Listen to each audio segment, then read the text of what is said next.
Bienvenue dans la pensée du jour. La limite de votre foi détermine la limite de votre changement. La foi est une force pour le changement. La limite de votre foi détermine la limite de votre changement. Si vous voulez que votre vie passe à un niveau supérieur, il vous faut une dimension de foi supérieure. L'Évangile selon Marc au chapitre 11 et au verset 24 nous dit « C'est pourquoi je vous dis, tout ce que vous demanderez en priant, croyez que vous l'avez reçu et vous le verrez s'accomplir. » La foi est une force surnaturelle qui permet d'opérer des changements surnaturels.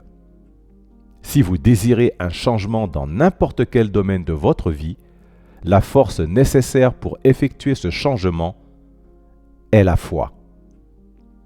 La femme qui avait une perte de sang avait besoin d'un changement dans son corps. Et elle a traversé la foule par la foi en disant que si elle touchait le bord du vêtement de Jésus, elle serait guérie. Et par cette force de la foi, le changement s'est produit. Selon l'Évangile selon Marc au chapitre 5, les versets 28 à 29. À présent, bien-aimés, prenez note de ce qui suit. Premièrement, la limite de votre foi détermine la limite de votre changement. Si vous avez besoin que votre vie change à un niveau plus élevé, vous avez besoin d'une dimension de foi plus élevée. Deuxièmement, la limite de votre foi est la limite de votre progrès. Si vous voulez progresser dans le domaine de la puissance avec Dieu, par exemple, vous avez besoin de plus de révélations, de foi et d'action dans ce domaine.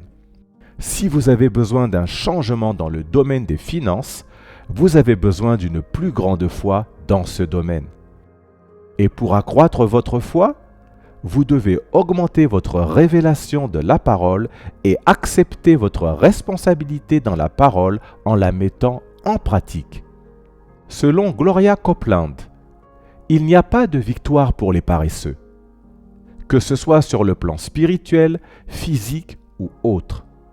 De même, la foi qui est la garantie de notre victoire dans la vie n'est pas un effort pour les paresseux, elle exige du travail. C'est pourquoi la Bible dit que la foi sans l'œuvre est morte, d'après le livre de Jacques au chapitre 2 et au verset 17. La foi est donc synonyme de travail. La foi est donc une responsabilité, elle est pour ceux qui sont studieux dans la parole. Bien-aimés, vous devez œuvrer avec la parole de Dieu, travailler dans la parole avant d'arriver à la foi. Et lorsque vous acceptez votre responsabilité, vous pouvez opérer dans la foi et avoir la victoire dans la vie.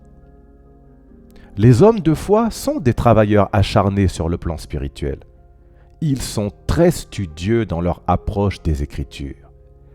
Ils ne sont pas du genre à dire « Dieu, puisque je suis ton enfant et que je vais à l'église depuis tout ce temps, aie pitié de moi et fais en sorte que ma cuisinière qui est tombée en panne soit miraculeusement remplacée sans qu'il soit nécessaire que je me déplace au magasin. » Les croyants ne gaspillent pas leurs prières de cette manière.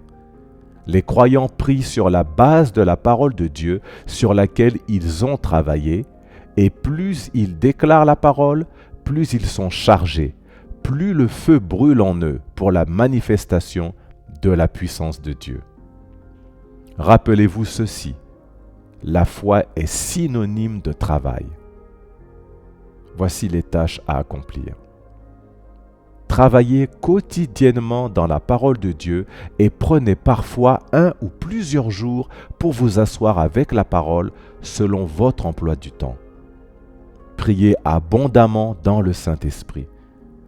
Ne permettez jamais à quoi que ce soit d'user votre foi. Dressez la liste des domaines de votre vie où vous avez besoin de changement et faites grandir votre foi dans ces domaines par la révélation de la parole. Prions ensemble.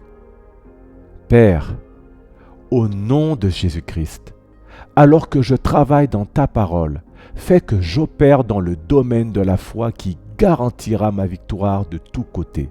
Seigneur, au nom de Jésus-Christ. La grâce d'accepter la responsabilité de la foi vous est accordée au nom de Jésus-Christ de Nazareth. Tant que vous n'êtes pas né de nouveau, la présence permanente de Dieu ne sera jamais avec vous. Vous devez naître de nouveau pour jouir d'une victoire continue. Veuillez s'il vous plaît répéter cette prière après moi. Seigneur Jésus, viens dans ma vie.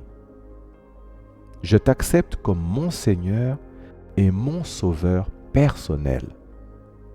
Je crois dans mon cœur que tu es mort et que tu es ressuscité des morts pour me sauver. Merci Seigneur de m'avoir sauvé. Au nom de Jésus-Christ de Nazareth. Amen. Et voici notre citation d'aujourd'hui. La parole de révélation est la nourriture de la foi. Que Dieu vous bénisse.